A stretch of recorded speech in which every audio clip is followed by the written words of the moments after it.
Entrevista da semana. Na entrevista da semana, o jornalista Vitor Sabe conversou com a desembargadora Salete Silva Somariva, do Tribunal de Justiça de Santa Catarina, sobre o direito ao esquecimento. Acompanhe a entrevista. Para começar, eu gostaria que a senhora explicasse o que seria o direito ao esquecimento. Em primeiro lugar, meus cumprimentos a todos. Muito obrigado pelo convite. Uma honra para mim estar aqui.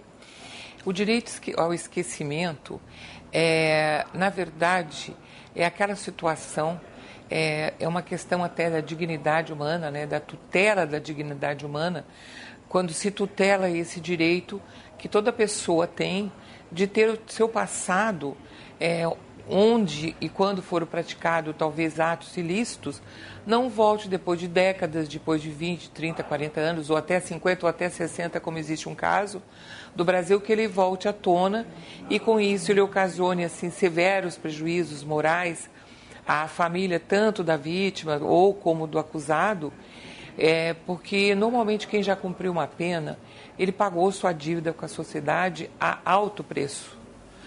Quem cumpre uma pena de 20, 15, 30 anos num presídio brasileiro ou em qualquer presídio do mundo, a gente já sabe que isso aí significa quase que uma prisão perpétua, porque dificilmente a pessoa vai sair de lá, diríamos, recuperado emocionalmente. Ele pode até sair recuperado para a sociedade, né, deixar de cometer crimes, mas emocionalmente ele nunca mais vai resgatar aquele estado emocional que ele tinha antes desse fato. Então ele tem o direito, porque já cumpriu a pena, respondeu à sociedade, ele tem, nesse caso, o direito, então, ao esquecimento, o direito de ter dignidade, porque na maioria das vezes, ou nas vezes que aconteceram casos similares, a família, por exemplo, da vítima, ela já se recuperou do choque, os anos acabaram apagando as feridas, cicatrizando, quer dizer, a dor nunca vai desaparecer, evidentemente, de um familiar, de um pai, uma mãe, um irmão que perdeu um irmão, um filho, uma filha, isso aí é óbvio. Mas o tempo vai cicatrizando, vai amenizando aquela dor. E, de repente, se isso é trazido à tona anos, décadas depois, a família também vai se sentir muito machucada, vai reviver aquilo que já está apagado.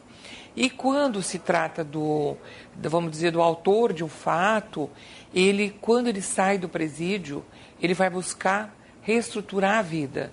Então ele casa, tem filhos, né, constitui uma família, e daí 30 anos depois, de repente, aquilo é resgatado pela imprensa ou pela sociedade, hoje muito comum pelas redes sociais, e trazem aquele caso à tona. Então isso vem em prejuízo da própria família, dos filhos que às vezes não sabiam daquele fato passado, e traz prejuízos morais assim acentuados. É por isso que eu acho que realmente os defensores, né, dessa tese estão... É claro que cada caso é um caso, mas via de regra eles estão certos. Doutora, em quais casos o direito ao esquecimento é recomendável? Olha, eu particularmente, sabe, o meu pensamento é que todas as pessoas, sem se tratando de pessoas físicas ou jurídicas, com tal nome também da pessoa jurídica, elas têm o direito de reconstruir a sua vida.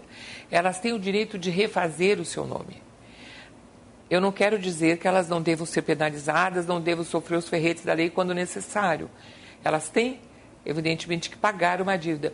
Só que eu acho que essa questão, quando ela vem à tona através de redes sociais, através da própria imprensa, porque a imprensa, eu ainda hoje vou dar uma outra entrevista, naquele caso Oscar, que ocorreu aqui em Santa Catarina, em Joinville, alguns anos atrás, e a pergunta da imprensa qual é o valor da imprensa em casos dessa natureza?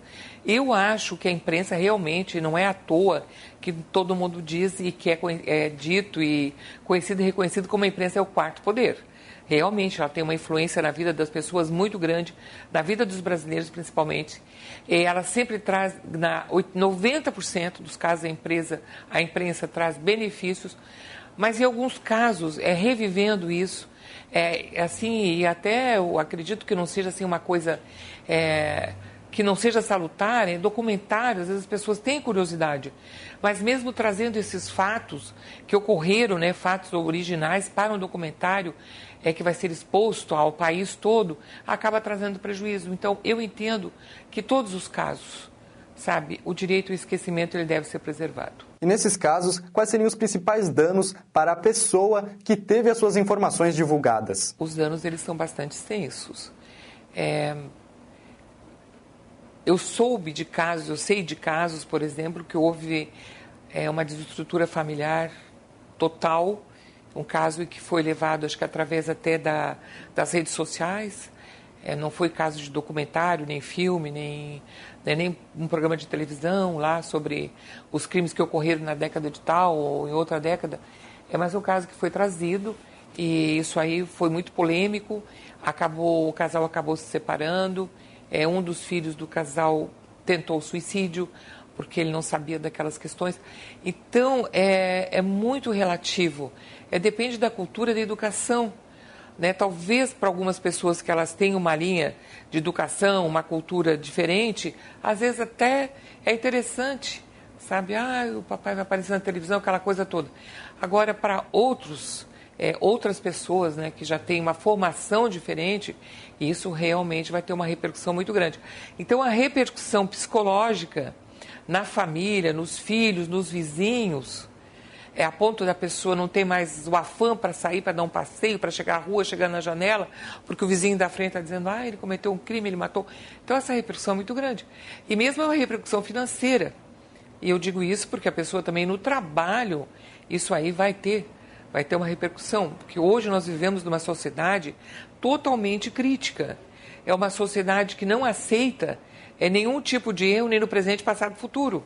Então, se ela souber que aquela pessoa cometeu um delito lá 20 anos atrás ou 30, ele vai sofrer restrições no mercado de trabalho, ele vai sofrer restrições da empresa, ele vai perder a clientela. Então, é uma série de coisas, né? Nós temos que analisar o contexto geral. Para a senhora, é mais difícil de ser aplicado o direito ao esquecimento com o advento da internet e das redes sociais? Não há dúvida, né? Isso aí, com o advento da internet, evidentemente, isso aí se tornou muito mais fácil. Porque com o armazenamento de todas as informações, né, que essas redes têm, históricos, fotos, vídeos de casos que aconteceram há muito tempo, o resgate que se faz, né, através do que se tinha há anos atrás. Esses tempos eu sei que estava procurando, porque há 30, 40 anos atrás, as revistas famosas que traziam todas as histórias, e era assim, muito, muito interessante, porque a televisão ainda no tempo ainda não existia, ou existia muito assim, incipientemente no início, né? Então era o Cruzeiro e a Manchete, eram revistas assim, revolucionárias. Então estava à procura dessas revistas, até perguntar se por acaso tinha algum exemplar, porque queriam resgatar uma história também de um crime que deu grande repercussão. Então isso tudo trazido para a internet, ou hoje para as redes sociais, é óbvio, se tornou muito mais, né? Muito mais fácil se trazer essas questões, né, do que antes das redes estarem vamos dizer, no patamar que hoje estão, né? E na opinião da senhora, o direito ao esquecimento não acaba entrando em conflito com outros direitos, como, por exemplo, o de liberdade de expressão? Aí eu vou chegar naquela questão. Eu acho que até... Porque eu acredito, como eu te disse, e não sou eu apenas, a imprensa realmente é o quarto poder. Mas nós temos que pensar naquela premissa, que o meu direito acaba onde começa o teu. Então, eu entendo que a imprensa ela tem um papel fundamental na vida de uma nação. Depois de algum tempo, nós passamos a viver uma ditadura travestida de democracia. E nós, todos os brasileiros, estavam assim vivendo como num sonho.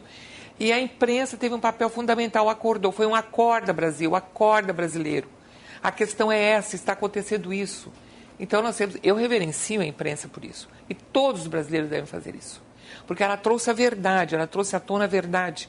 Ela esclareceu o povo a ponto de nós termos tido as consequências, as vitórias ou as derrotas que aconteceram, mas pelo menos o povo está esclarecido. Então, eu penso que ela não coíbe o direito de expressão, porque a imprensa tem que ir até um ponto, até o momento de esclarecer, até o momento que ela seja benéfica para a nação, benéfica para a sociedade, benéfica para o cidadão, mas no momento também que ela se utilizar dessa questão para vender, sabe, daí então ela já perde o princípio básico dela, quer esclarecer e beneficiar. Então, por isso que eu acho que não atrapalha. Ela tem o direito de expressão, tem o direito de... né, mas, nessa questão aí também, ela tem o dever do respeito à cidadania, à dignidade humana e à própria pessoa. Mas, doutora, o direito ao esquecimento não abre margem para as pessoas apagarem fatos passados e reescreverem a própria história? Sim, eu acho que sim. Não há dúvida. Ela abre esse parênteses, né? Ela abre uma lacuna e as pessoas passam a reescrever a própria história. Mas eu acho que isso até, em parte, é benéfico. Né? As pessoas precisam, em determinado momento da vida, mesmo que não tenha acontecido nada com ela, mesmo que ela não tenha sido sofrido essa questão do... né? Que ela tenha tido violado o direito ao esquecimento, chega no momento da vida que as pessoas começam a reescrever a história. É importante isso, tá? E eu acho que, por isso, eu acho que ela realmente abre esse parênteses, mas eu acho que também é benéfico essa reescrição da história de cada um. Bom, para finalizar, eu gostaria que a senhora destacasse os principais avanços trazidos pelo direito ao esquecimento desde 2013, quando ele foi criado. Não são muitos, né? Porque nós estamos iniciando essa jornada, né? Mas o primeiro fato importante foi o enunciado 531, que ele surgiu da 6ª Jornada de Direito Civil do Conselho Nacional da Justiça Federal. E nesse enunciado consta que a tutela da dignidade humana inclui também o direito ao esquecimento, que é uma questão de dignidade humana, a pessoa tem direito. Esse é o primeiro aspecto. O segundo aspecto é que o STJ, em 2 casos polêmicos aqui do Brasil, né? Em ambos, o relator foi o ministro Luiz Salomão, eles acabaram por entender que o cidadão tem direito ao esquecimento. E esses 2 casos são os casos foi o caso do massacre da Candelária, que todo mundo sabe como ocorreu, né? 8 meninos morreram, mais 40 feridos, e foram muitos condenados e um foi absolvido. E num documentário da Globo, da Rede Globo, foi citado o nome desse cidadão que foi absolvido, ele ingressou com uma ação indenizatória e teve êxito.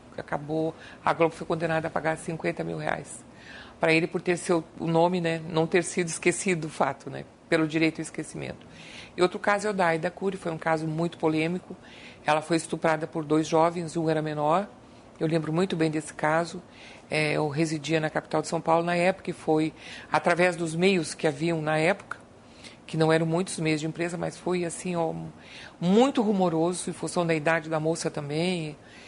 E a família também, foi feito um documentário, agora eu não sei qual foi a rede de TV, para contar a história. Eles ingressaram também com uma ação, mas eles, apesar de o ministro ter entendido que todo o ser humano, né, tem direito ao esquecimento por uma questão de dignidade humana, mas ela não teve êxito, a família não teve êxito, porque ele também entendeu que como já 6 décadas se passaram, já ninguém mais conhecia o caso, então já não ia ter prejuízo mais para ninguém em função daquele documentário, daquele programa.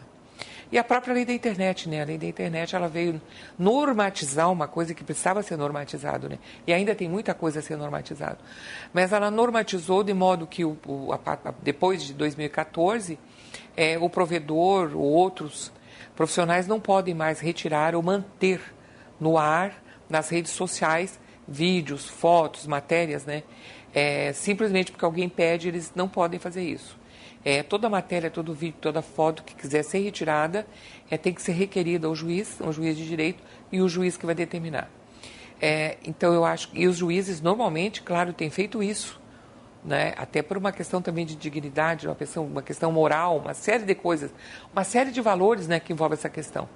Então, eles têm feito isso seguidamente, e eu acho que isso também é uma questão, né, de defender essa questão do direito, né, ao esquecimento, do direito de viver em paz, do direito de reconstruir sua vida, do direito de até reescrever mesmo a sua história. Ok, eu gostaria de agradecer a senhora pela entrevista. Muito obrigado. Eu que agradeço. Obrigado.